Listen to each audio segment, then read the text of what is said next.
오직 나만 바라보고 내가 무엇을 해도 나를 기다리고 있고 나를 지지해주고, 반려동물이 이렇게 내 옆에서 내 눈을 뚫어지게 바라봤을 때 그 애틋한 눈빛을 사실은 잊을 수가 없죠. 펫 로스, 반려동물과 이별한 이후에 찾아오는 상실감, 우울, 슬픔, 심지어 죄책감. 반려동물이 세상을 떠났다. 어떻게 하면 좋을까요?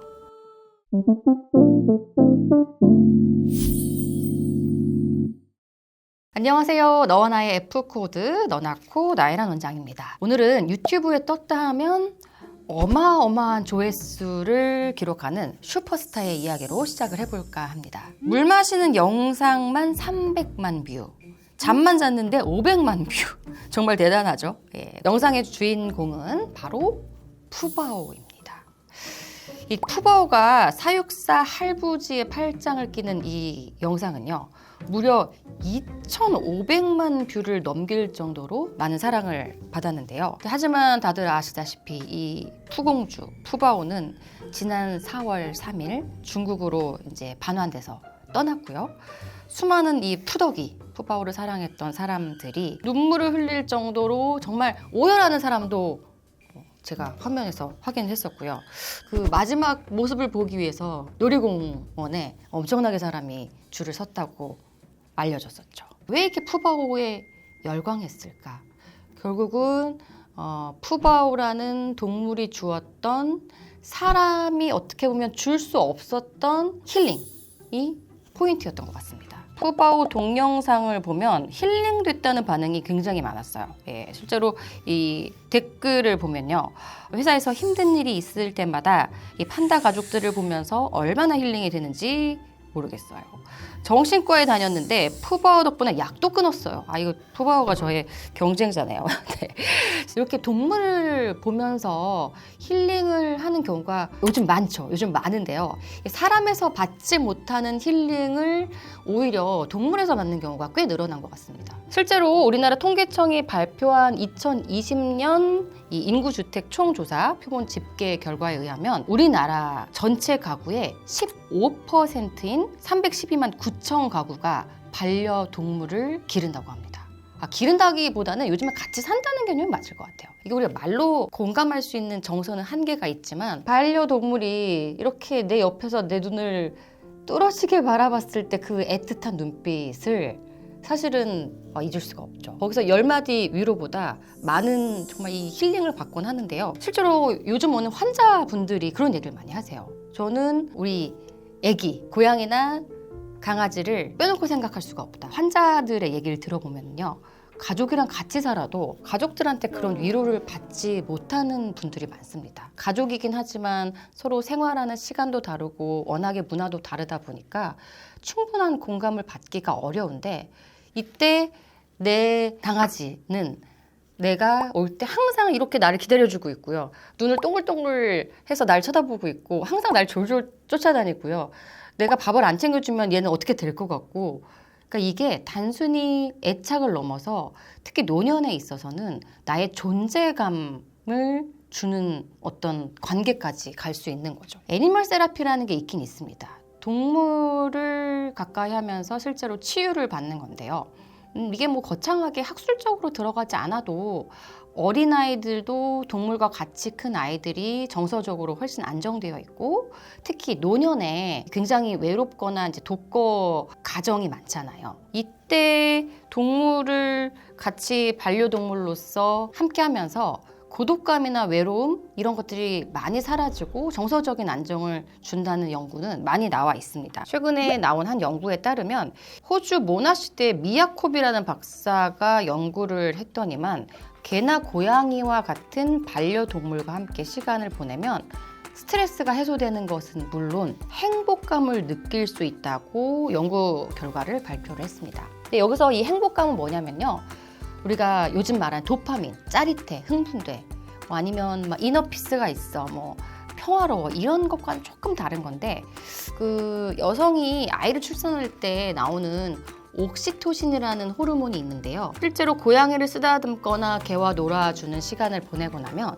사람에게서 이 옥시토신이 많이 분비된다고 또 연구에서 밝혀줬네요. 동물로 이렇게 힐링을 받는 인구가 늘어날수록 펫 로스, 내가 키우던 반려동물이 나를 떠났을 때 느끼는 이 굉장한 상실감, 이 펫 로스에 대한 이 괴로움을 호소하는 환자들도 정말 많이 늘어나고 있습니다. 펫 로스는 이 오래 살던 반려동물과 이별한 이후에 찾아오는 상실감, 우울, 슬픔, 심지어 죄책감, 불안 이런 여러 가지 애도의 감정을 이야기합니다. 반려동물이 세상을 떠났을 때 사실 이 보호자가 느끼는 감정은 남자는 아주 가까운 친구를 잃었을 때, 또 여자는 심지어 이 자녀를 잃었을 때와 같은 고통을 느낀다고 그 연구된 결과도 있는데요. 마지막에 막 이렇게 아파하는 모습, 힘이 없어서 눈동자가 풀렸던 모습, 그리고 내 품에서 이렇게 온기가 막 사라져서 축 늘어졌던 그 감촉, 이런 것들이 사람이 죽었을 때 옆에서 본 것만큼 트라우마가 된다는 연구도 요즘은 꽤 많이 나오고 있습니다. 반려동물과의 이별, 애도, 근데 어떻게 하면 좋을까? 결론부터 이야기 드리자면 정도에 따라 다를 수 있지만 정말로 내가 잘 알았던, 아끼던, 너무 친했던 한 사람을 떠나보낸 것과 같은 애도의 과정을 겪는 것이 사실 바람직합니다. 요즘에는 그래서 이 반려동물이 떠난 이후에 장례를 치러주고 실제로 장례 이후에도 한동안 애도 기간을 갖는 이런 보호자들도 굉장히 많죠. 저는 굉장히 바람직하다고 보는 게요. 물론 이 세상을 떠난 우리 반려동물도 안타깝지만 결국 슬픔은 남겨져 있는 사람의 몫이거든요. 미리 마음의 준비를 해두는 게 좋고, 그리고 죽음 이후에는 충분한 어떤 리추얼을 거쳐서 이 상황을 받아들이는 의식을 함께 하는 게 좋고요. 그리고 한동안의 기간은 모닝, 우리가 당연히 슬플 거라고 생각하는 애도 기간을 갖는 게 좋고, 뭔가 이때는 어떻게 하냐 그럼 슬픔에 빠져 있을 때 추억을 떠올리는 겁니다. 그냥 이 사람이 이런 좋은 기억도 있었지, 이런 것도 있었지, 이게 긍정적인 기억들을 좀 생각을 해보고, 그리고 요즘 제가 환자들을 보니까 혼자 지내는 친구들이 펫 로스 이후에 너무 힘들어하면 친구들끼리 이렇게 도와주기도 하더라고요. 같은 입장을 공감할 수 있는 이 친구가 집에 가서 좀 이렇게 같이 시간 보내주기도 하고요. 우리가 슬프면은 누구나 슬퍼하는 기간이 필요하거든요. 다만 그 기간을 좀 더 덜 힘들게